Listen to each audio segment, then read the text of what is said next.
Hey everybody, it's Brian and Dave. We are back again on the foosball farm, otherwise known as the football farm. And it's been another week.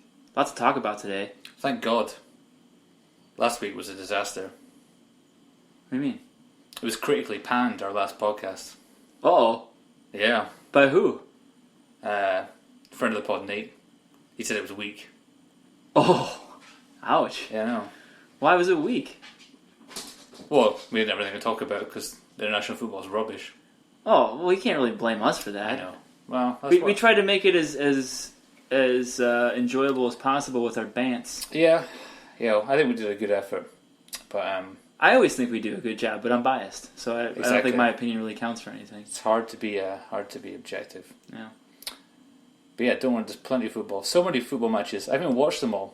Well, I can't. It's literally impossible. I've watched 3. Well, 2.5 because we cut Chapwens League? because we cut Kiev and Napoli short because it was rubbish. Because we saw all the goals. Yeah. I didn't want to watch the same, but with no goals. Yeah.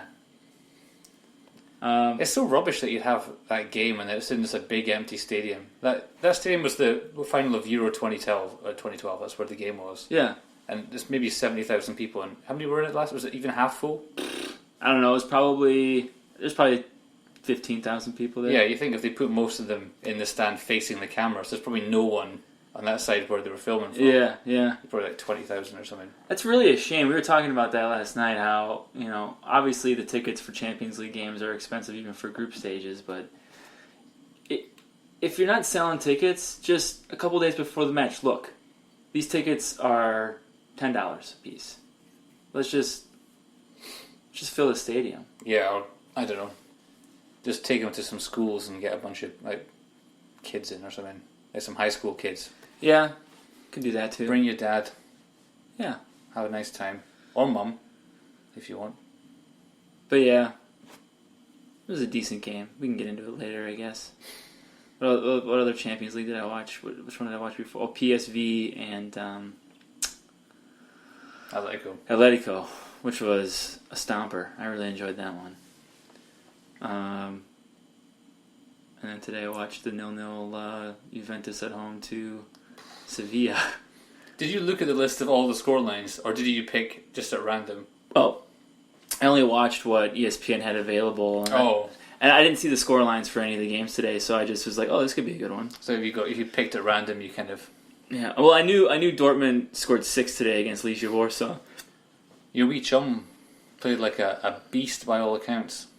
Pulisic, Mm-hmm. he had an assist, I think. Yeah. Well, most of the players presumably did. Yeah. There's 6 goals. So, yeah. Oh, hello. Hi, Lindsay. Lindsay, I'm podcasting. I gotta text her. I'm podcasting. Oh, okay. She said, "Where are you? I thought you were in the kitchen." Nope. But yeah, do you want to just go back and should we just talk about the Premier League? Or you got any other news? Not really. My dog's sick or something. I think he's just trying to push plastic through his system because he's an idiot and ate squeakers from his squeaker toys. He just ripped his squeaker toys apart and ate a bunch of squeakers. Can happen. Dogs will be dogs, am I right? Oi. No, it wasn't bands. That was real. Sorry. That was a real moment. Okay, alright. Oh, I listened to the big interview with Phil Neville. If I could go the rest of my life without hearing him speak, I think I would enjoy that. Because his accent is absolutely intolerable. Yeah, it's kind of rough. Because Gary Neville's got obviously similar accent, but for some It's reason not it's as not bad. annoying. It's not as bad. I don't know what it is. It's It's a bit more nasally than Gary. it's nasally, and I don't never know what he's doing. It's like everything goes up an octave at the end of a word. I don't understand that. Maybe he's gained some Spanish inflection from his time in Spain, and that's causing him to speak weird. I've got a weird accent now because I've got a bit of American in it. To an extent. It's not a weird accent. It's just not as Scottish as, say, maybe your dad or your mom. It's probably true. Actually, I would say that is true. Transatlantic. Having met your parents, you don't sound like they do. Yeah, well, I try to appeal to people on both sides of the pond, you know? Mm-hmm. Global appeal. All right. You want to start with the Old Firm since that was the first game? Well, if you want to. It wasn't that... Well, we mentioned that it was the first game last week in our preview. And to be honest, I wasn't in that great state of mind at 6 a.m. on Saturday morning for watching it. Did we do anything on Friday night? Yeah. I don't remember. I went about like 2. Oh, yeah. So I didn't feel particularly great, but it was obvious from the start that Celtic were much better than Rangers. And so it proved. They just have much more attacking options. Dembele was all over them. Mm. And then pretty much they went 1-0 up after about half an hour. And that was the point when the Manchester Derby kicked off, so I think you can probably leave this game now. Yeah. And the Manchester Derby was very enjoyable. It was indeed. It was a bit of a treat. Tale of two halves, as they say. They do say that. Manchester City was all over United in the first half. It was very enjoyable. Yeah. It was one of those ones where they look like they're going to score every single attack. I really like what Pep's doing with his two central defenders and Fernandinho. He basically they play like in a triangle and they just rotate depending on where the ball is. Who takes it out? Yeah. Yeah. And it's really cool because sometimes Stones will be basically playing as a midfielder and carry the ball, and other times it's Otamendi was less so, but other times it's Fernandinho. I'd never seen Otamendi play that well before. He played really well. He hit so many kind of 30, 40-yard passes into that. There was a gap. I don't know what was up with Man United, but there was a gap. So it was their midfield were too high up, and then I don't know what Pogba was doing. Nothing. He was doing nothing. Was what he was doing. He was drifting out left. I don't understand. But they had a big gap in between. Like I think behind him, and then there was a big gap between the sort of Valencia and Bailly for some reason. Mm-hmm. I don't know why that is. I don't know. Maybe Blind automatically goes more to the left because he's left-footed, and then Bailly follows him, and Valencia's used to be a winger, so he hogs the touchline, and then it's like an extra. Yeah, there was a ton of space over there. But then that's where either De Bruyne or Silva were just in there every time, and Otamendi was just pinging him. Yeah, and also the other guys as well. But I don't know why I noticed him. Yeah, I really enjoy watching Nolito play. He does everything. He's fun. He does everything. He'll run all over the pitch for you. He'll do the dirty work that you need him to do. He'll score goals every once in a while. He's a good passer. Keeps the ball well. He gets back and defends when he has to. He's one of those guys. He's just like 7 or 8 out of 10 and everything. Yeah, he's not amazing at one thing. He's very consistent. You're probably never going to get a subpar performance from him. You'll probably get 7 or 8 goals and 7 or 8 assists this season, and we'll never really notice him particularly. Yeah, right. Which is kind of how, if I was a footballer of that caliber, I kind of want to be that guy. Just understated. Yeah, you don't really notice that I'm actually doing things well, which is good. If you don't notice me, that means I'm just being solid. Well, every good team has that. Yeah. Yeah, and you need guys like that. You need role players that you give them a job and you have every confidence in them that they're going to carry out that job. You don't have to worry about them. I would agree. Mm-hmm. Mm-hmm. And you have De Bruyne on your team as well. He's just terrific. He's really good. Pep's taken him to another level, it looks like. I don't know. Yeah. I'm sure he would have got there anyway, but we're thinking the system suits him. Right. That's what I mean. And not so much that Pep himself has taken him to know. It's just maybe the system fits his style of play better. I like Silva in the middle of the part, like deeper. Mm-hmm. You wouldn't have thought about that before. I like it too. Maybe it's too lightweight, but it turns out it's actually... Well, there's a lot of different things that Pep's doing where, previous at City, you'd be like, well, why... Now that he's doing it, it makes so much sense that you're just wondering why it wasn't done before. Yeah. But that's just the way Pep thinks. He thinks differently than other people. He can see what your qualities are and how it can suit his system, and he's going to make you do that. And he's going to give you confidence that you can do it well. So yeah, and that's why he bombed out about 4 players immediately, just going, I don't want you, I don't want you, I don't want you. Yeah, because he can see immediately you're not going to fit what I want to do. Yeah. Yeah. But he knows Silva's qualities, and he knows that in his system he's best used as kind of the link between defense and attack. And he doesn't do the kind of sticking the square peg in the round hole thing either. I right. like that he just Aguero's out. Here's what you do well. You're doing this. So Aguero's out. Well, obviously I'm going to play Iheanacho because he's a striker also. Mm-hmm. I like he dimmed the lights. Well, it's hot. I have a sweatshirt on too. Maybe I should take it off. Yeah, take off what you want. Oh boy, that's that tattoo. I haven't seen that for a while. Well, there's my nipples. Hey, both of them. Double whammy.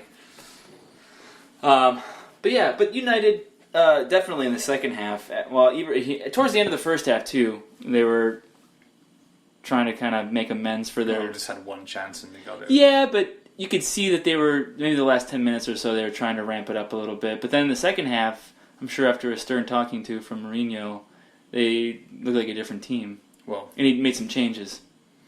Yeah, they needed Herrera. I don't know. Yeah, Herrera. I don't know. Herrera should never not be starting for them. He's really good. He's one of those guys that connects defense and attack, and it's something that they were. I mean, you can have Pogba, but Pogba's not like that really. I don't really know what Pogba is. He's gonna end up soon. He's gonna have to go 4-3-3, and he's gonna try putting Rooney like on the left wing for a bit, and have Shaw overlap, and eventually about November he's gonna go. Mkhitaryan didn't look good, but he is injured over the international break, so I'm not even sure why he played in the first place. Why did he start him? And Lingard hadn't played either. And Mata's sitting there. And Martial and Rashford. Yeah. Just play with some of those guys. There's a guy that gives no Fs when he comes on the pitch is Rashford.